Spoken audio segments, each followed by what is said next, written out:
it's Nicey. So, for today's video, it's going to be an exciting day. So, pupunta ako ngayon sa New York and kasama ko yung pinsan ko. So, yung pinsan ko na yun, siya yung kakadating lang dito sa US last year. So, yeah, mag-hangout kami sa New York and isasama namin kayo doon. Yes. Pinipick up ko lang siya ngayon dito sa bahay nila. So, yung bahay nila, yun yung una kong tinirahan dito sa New Jersey. No, kakalipat ko lang dito sa New Jersey. So, ito pala yung itsura ng mga bahay dito.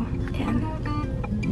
So, kung napanood nyo guys yung mga New York City vlogs ko dati, magiging familiar kayo sa mga pupuntahan namin today. Kasi hindi pa nakapunta yung pinsan ko sa friend's apartment. And actually, hindi pa namin alam kung saan pa kami pupunta. So, titingnan namin. Hello! License and registration, please. Nag-vlog ako. Hi! Dapat, when you're in the US, you need to seal belt first. Seal belt? Seal belt first. Hi! So ako po si Kenny Corn at papunta po kami ng New York. Magpo-photoshoot kami doon. Dala ko ang aking camera. Mag-take over. So busy na po kami sa trabaho. Siya na lang po ang merong kakayahan mag-video at mag-upload. Hindi busy din ako sa trabaho. Hindi ka mag-vlog ulit. Meron po kasi akong 3 anak, 3 inaalagaan. So ngayon papunta kami sa Journal Squares kung saan para siyang Victory Mall, guys. Para siyang Victory Mall. Pagpasok mo ng monumento? Yes. Tapos di ba pagpasok mo ng monumento, tapos pupunta ka sa LRT. Ganun na ganun siya. Ang pinagkaiba lang, walang mga binibentang mga alahas, ganun. Meron din yata sa labas. Sa Journal Square? Sa labas, hindi sa loob ng Journal Square. Pakita mo sa kanila yung ano. Ay, ayan. So nandito na po tayo sa Journal Square. Wala pa. Malapit na. Eto guys pag napunta kayo dito sa New Jersey, pag malapit na kayo sa Journal Square, kapag nakita nyo na yung mga ginagawang building, kasi laging may ginagawang building po dito. Kapag kada sweldo po namin, yung mga kaltas po sa amin, yan, dyan po napupunta. Grabe yung puti na ng mukha ko. Alam mo ba nag-skincare ako? Puti ka pa. Cetaphil lang ginagamit ko. Alam mo na nakaraan sobrang itim nito. Ngayon nai-irritate pala, kaya hindi siya pumuputi. Ngayon nag-lighting na siya. Nag-lighting na. So ganun po pag Pilipino kasi dito eh. Tsaka wala po kami pakialam sa grammar. Tsaka pronunciation.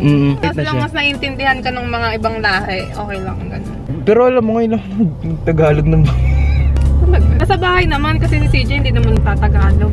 Wala ka bang Pilipino katrabaho? Wala. Ako lang ang Pilipino. May bago na dito. Ay, ito mo. Tignan mo, merong night market. So, ang ano po neto, hindi na po kami pupunta ng New York. Dito na lang po kami. So, dyan na lang po kami. So, ayun nga, everyday ako nag-English. Tapos pag nakauwi ako, dun lang ako nagtatagalog. Pero most of the time, mga 90% ng buong araw ko si English. Kasi customer, nakikipag-usap, tapos cashier pag. May squirrel sa gitna. May squirrel sa gitna oh. Ayun oh. Paano ba isang to? Ayun oh. Si Sandy nakawala. Kung sa Pilipinas mo marami pong pusa, dito po maraming squirrel. Vlog takeover po mga kaibigan. Maraming salamat po sa panonood. Babalik po kami mamaya. So ingat po Ingat po kayo at babalik po tayo. Mamaya, ba't ka nagpapabay? Sorry.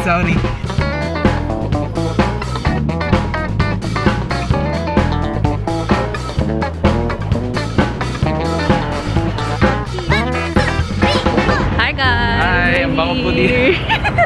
Naglalakad na kami papunta sa friend's apartment. Yeah. So nandun yung friend's apartment. Yung kulay-pula na yun sa dulo, yun yung friend's apartment. Ang daming tao. Hindi ko alam kung paano tayo nakadating kaagad. Kasi last time nung pumunta kami ni Rasha dito, naglakad pa kami ng malayo. So yung last time na pumunta kami nung pinsan ko, kapatid niya yon si Rasha. Malayo yung pinuntahan namin, malayo yung nilakaran namin bago kami nakarating sa friend's apartment. Pero nandito na kami. Ayan so na siya. Yun, dito po nagtatapos yung vlog na to kasi nandito na po kami. Baliw. Ayun na siya, pangarap niya. Ken, anong masasabi mo? Ano ko masabi?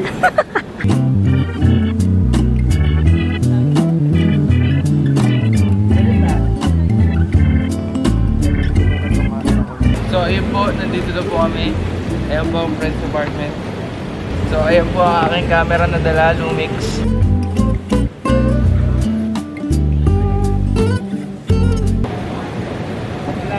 Paano mag-zoom out? Zoom out, yan. Photographer na ako.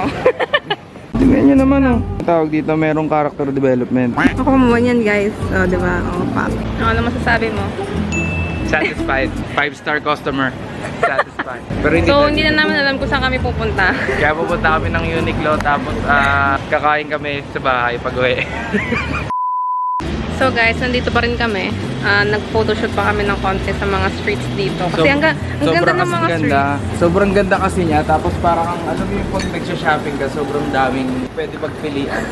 Yung last time na pumunta kami dito, fall season yun. Tapos ngayon, summer season. So ito na yung mga itsura ng mga puno. Green na siya, hindi na siya brown and yellow. It's so pretty. It's so Guys, pretty. follow niyo ako sa Instagram. Lagay mo yung ano mo. Sabihin mo yung ano mo, username mo. Kenny Gordiel. Nalagay ko dito. Bidyan mo nga ako dito. Ang ganda ng araw. Bibidyan mo muna ako. Dali. Pak. Ano gagawin ko? Yun lang. Yun lang. So ngayon naman guys, pumunta kami ng thrift store ni Ken. Yeah, Housing Works. Yung name ng thrift shop. Yeah. So, Sabi natin nice. Makikita mo daw talaga yung mga itsura ng mga New Yorker sa mga itsura nila. Yung suot naman kako natin, mga New Yorker. Yung itsura hindi.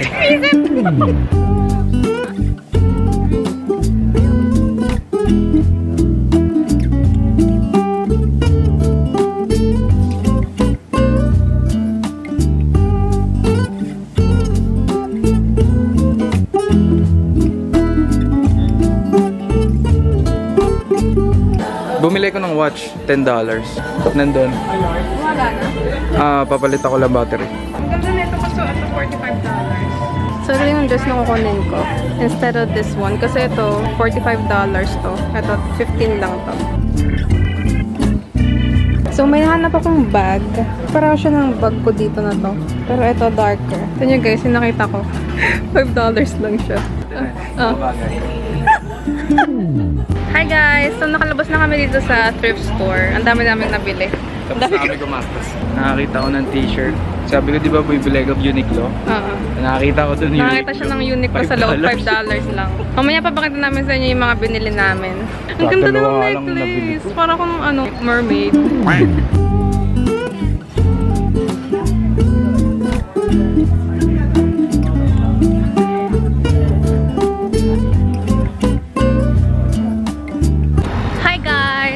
Naman. Alam ko saan kami pupunta. Hindi, pupunta kami ngayon sa pier. We're here at Midtown. Huh? Midtown. Yeah, parang medyo Midtown and between. Kita ko dun, no? Midtown nga. Okay. Ito na. So ngayon pupunta kami sa pier. Tatambay lang kami dun. Hindi ba nakakatawa? Bakit? Naalala mo dati, nagbabike lang tayo sa Obando. Tapos ngayon dito na tayo sa New York magkasama. Totoo.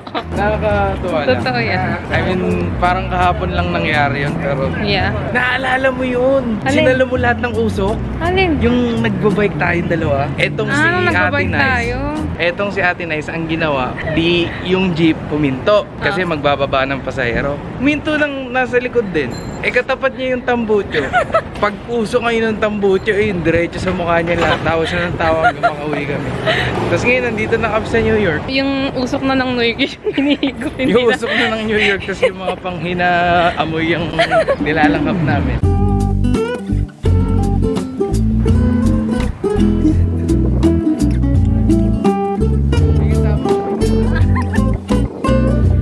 Hi guys. So nandito kami sa parang boardwalk siya tapos meron siyang like picnic area. Sarap ng hangin. Yeah, sarap na hangin dito. Pag kayo pupunta ng New York, dapat meron na kayong agenda na pupuntahan. Yeah. Para tuloy-tuloy. Hindi, tapos kailangan yung pinaplano mo malapit dun sa susunod mong itinerary. Kasi kapag hindi sunod-sunod, magko-consume siya ng time. Consuming na sa time, consuming pa sa budget.